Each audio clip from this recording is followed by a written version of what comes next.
At the end of each session, ask your players what they're going to be doing next session, and then use the intervening week or two to prepare for that.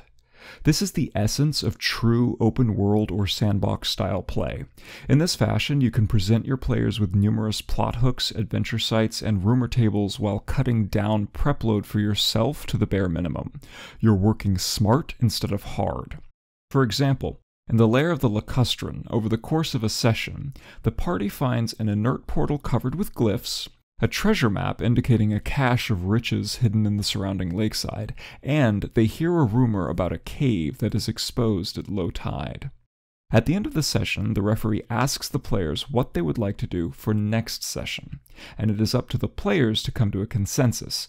They may continue to delve the dungeon for riches, they might work to activate and enter the portal, they may crawl some hexes looking for the treasure, they might explore the cave at the other end of the lake, or they may decide they wish to follow up on a past adventure hook or simply wander the countryside in search of monsters to slay and lairs to plunder.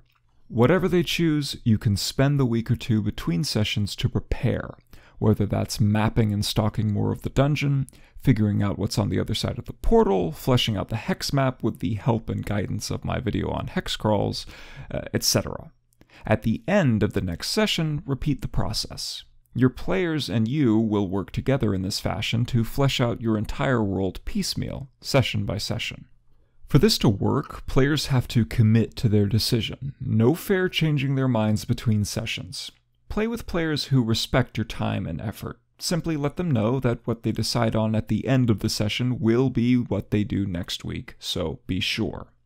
For your first session, simply put your players at the entrance of your dungeon, 1 to 3 floors is plenty, and let them know that their goal is to plunder as much treasure as they can without dying too much. See my video on creating your first dungeon. As you stock your dungeon and create your rumor tables ahead of time, be sure to place adventure hooks to pique your players' interest.